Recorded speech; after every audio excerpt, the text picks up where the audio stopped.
Once a dazzling star who lit up the screen in beloved classics like Little Darlings and the TV series Family, Kristy McNichol was at one point on a trajectory that most actors could only dream of. But just when it seemed like nothing could slow down her Hollywood ascent, she made a bold move that left fans and critics scratching their heads. She stepped away from the limelight. Join us as Factsverse presents the real reason Kristy McNichol left Hollywood 30 years ago.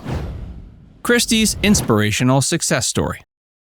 Born September 11, 1962 in Los Angeles, Kristy McNichol grew up in a family supported by her carpenter father James and her mother Carolyn, who juggled various jobs, from secretary to cosmetics salesperson. Her heritage is mixed Scottish-Irish descent on her father's side with Lebanese lineage from her mother's. The foray into the world of entertainment was a family affair, as McNichol's initial appearances in commercials were alongside her brother Jimmy McNichol. A connection to family friend Desi Arnaz served as a stepping stone, leading her to guest roles on popular shows like Starsky and Hutch, The Bionic Woman, and The Love Boat. Her first full-time role on television came as Patricia Apple in the short-lived series Apple's Way in 1974. It was her 1976 casting as Letitia Buddy Lawrence in the television drama Family that rocketed her to fame. Her stunning performance led to Emmy Award nominations for Best Supporting Actress 3 years in a row, and she clinched the honor in 1977 and 79. By 1980, she had ascended to being nominated for Outstanding Lead Actress, again for Family.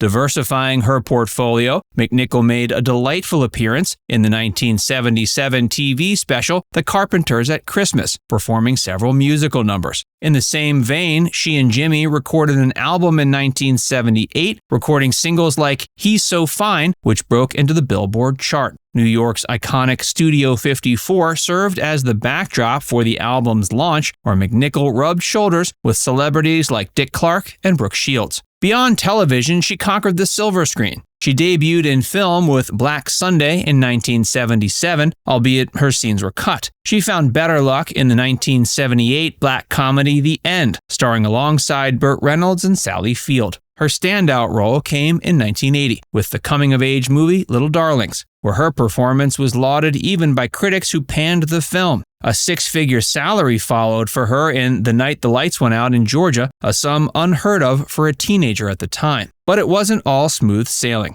McNichol faced trials that included a Golden Raspberry Award nomination for Worst Actress in 1982's The Pirate Movie. That same year, the emotional weight of her childhood career and societal pressures led to an emotional breakdown, halting production on the film Just the Way You Are. Despite these hurdles, she continued to be a powerhouse in the industry. She transitioned to the role of Barbara Weston in Empty Nest in 1988, an offshoot of The Golden Girls. Though she departed from the show in 1992 due to a diagnosis of bipolar disorder, she made a comeback for the final episode in 1995.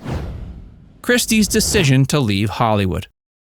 Kristy McNichol's exit from Hollywood was a complex, multi-layered story that blended personal struggles, societal taboos, and the pressures of fame. Within a relatively short span of time, her career skyrocketed, placing her alongside the constellation of Tinseltown's brightest young stars. But this meteoric rise came with its own set of challenges. The first indication something was amiss came when McNichol spoke openly about her emotional struggles in 1995. Returning for the Empty Nest series finale, she made a shocking revelation that she had been dealing with a condition similar to manic depressive illness, which was later clarified as bipolar disorder. She described her decision to step back from acting as the most difficult one she'd ever made. Quote, "I had to choose between continuing the show and not being well," she admitted in a later interview. Fast forward to 2001, and she officially retired from acting. She released a public statement elaborating, saying, "It was time to play my biggest part, myself. I must say that it has been the best thing that has ever happened to me." McNichol emphasized the necessity of her actions for her personal happiness and well-being.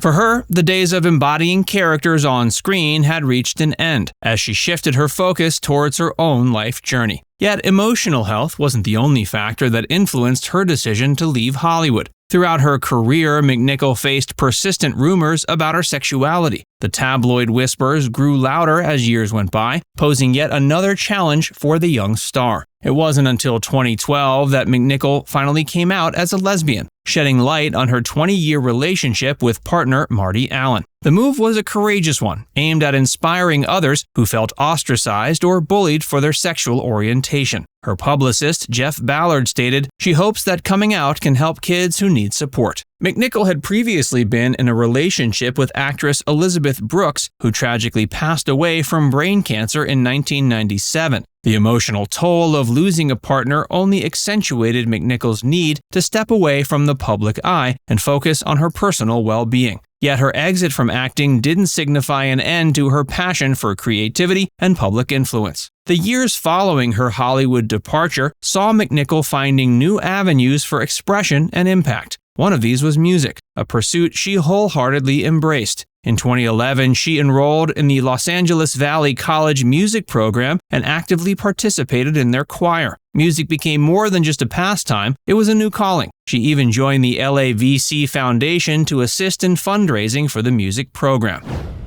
Kristy has no regrets. After years of riding the roller coaster of fame with its peaks of acclaim and valleys of emotional turmoil, Kristy McNichol found her sanctuary away from the limelight. While the absence of her on-screen presence might leave her fans yearning for more, McNichol herself is far from living a life of what-ifs. Years after stepping back, McNichol opened up in an ABC News interview stating, quote, "This phase of my life is so good. My home life is happy and serene. I love singing. I also enjoy traveling and seeing the world." One of her personal sanctuaries turns out to be Hawaii, a place she adores so much she's considered making it a part-time home. It's clear her formula for happiness no longer involves the Hollywood hustle, but revolves around fulfilling her inner desires and her passions. She's found a newfound purpose in volunteering and spends quality time with her longtime partner, Marty Allen. The happiness she's cultivated is her own, built from the ground up, away from cameras and red carpets. When quizzed about a potential return to acting, her answer, "Never say never," speaks volumes. It hints at a peace with her past and an openness to the future, but on her terms. That wraps up the story of Kristy McNichol, a woman whose resilience and quest for authentic happiness can inspire us all. Whether or not she ever makes a return to the silver screen, it's uplifting to know that she's living a life filled with joy, peace, and love. Now it's time to hear from you. Do you have fond memories of watching Kristy McNichol light up the screen? Let us know in the comments section below.